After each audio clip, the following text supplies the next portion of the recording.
Representative Tim Burchett, who's saying things like this. Let's hear what he has to say.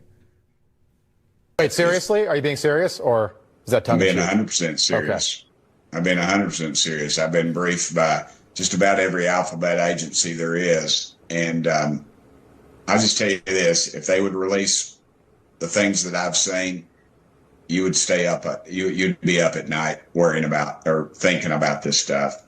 We just need to disclose it all. I'm sick of it.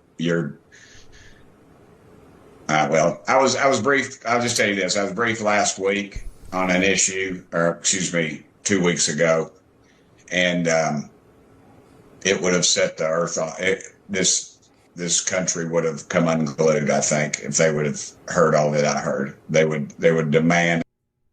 Wait, seriously? Are you So, Joseph, when we hear this, you hear the president joking about we're going to release these files, and you guys are more interested than I am. So you'll have to tell me if there's anything in it. Versus Representative Burchett, who says this would set the world on fire. It would keep you up at night. What are we supposed to believe? Well, I got to say something here about a previous comment too, and then we'll get into what Burchett is talking about.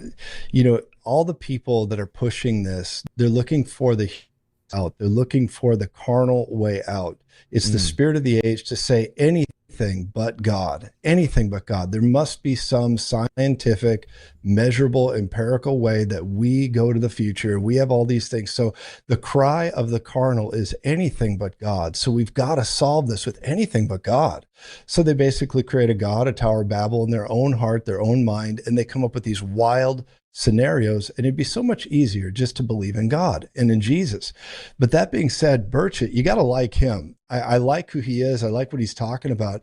And he's just honestly just a good old boy that's saying, I've seen a lot. It's time for the people to just have disclosure. He wants to bring it out and bring it forward. I will say something about this though, and this is a win for the good guys so far, is that when Bledsoe came out and basically released that cryptic prophecy that the angel of light gave him, Hathor, that over Easter weekend, these orbs were going to come up out of the sea and solve the war in Iran. And some of the things he said, that it was going to eliminate all evil and bring good about, and Jesus was returning and the Lady of Light was returning. I just want to take a moment and bask in the fact that that false prophecy absolutely did not come to pass. And so what we need to do is look around at the culture and say, hey, you need to really recognize when these guys are saying this, getting a lot of fanfare, that they are missing it by a mile. They're missing it. And there will be a day, to your points, Alan, where you talk about this a lot, that there will be a day that some people come out with false prophecies and they hit it to a T, and it's going to be a magnificent, glorious, accurate thing, but it'll be a lie. But that being said, with the confusion that's going on, yes, I think we need full disclosure, but we also need to sound the alarm for preachers in the church to really get the word out. These things are demonic. We have things that are coming from other realms, other dimensions, but it's all demonic. We got fallen angels, we got demonic activity, and the spirit of the age makes it very comfortable to flow right with that. And this is why preachers need to start sounding the alarm and not feel like they're going to be crazy for talking about UFOs and aliens and all this stuff. The answer is the same. Jesus is Lord, and these things are very real. They're just angels and demons. That's what we're dealing with. Yeah, and that's what Burchett, I believe, fundamentally believes. As interesting as all of this is, again, guys, the question is, are you ready? Are you ready to meet Jesus? And Darren, I want you to respond to that. And I want you to respond to Matt Gaetz here on this breeding program that he's talking about, a former representative, Matt Gaetz. I don't know. All of this, I'm like, I trust these people about as far as I can throw them. But here's what he had to say.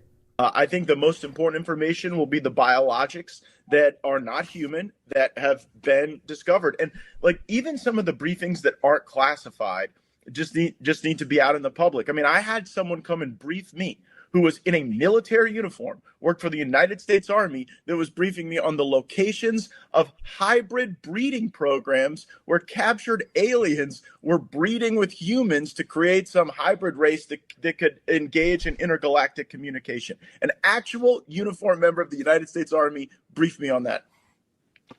Non-human biologics, interracial alien mating?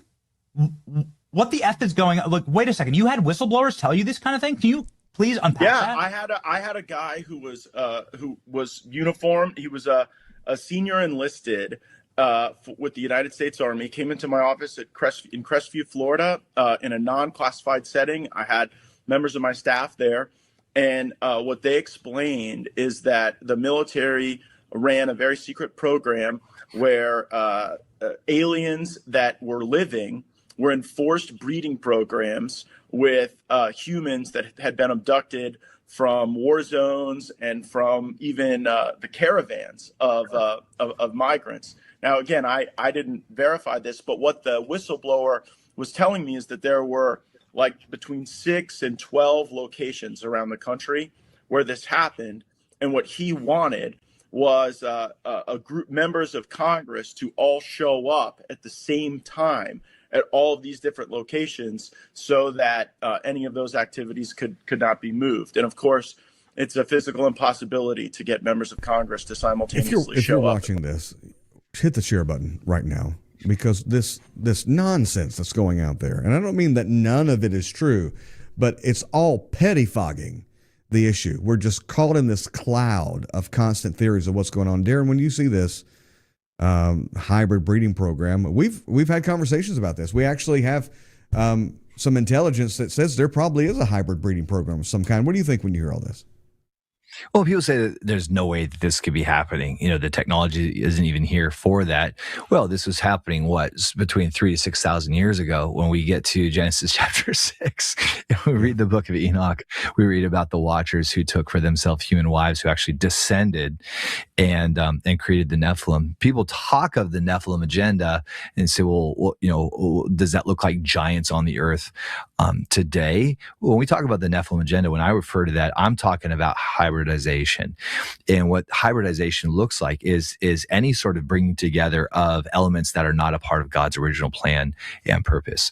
So when we look at the technological initiatives in order to hybridize humans with technology, or we're talking about what these guys are talking about, these perhaps avatars, or I don't know what they're doing, and but point being is it feels like Genesis 6. It feels like the days of Noah.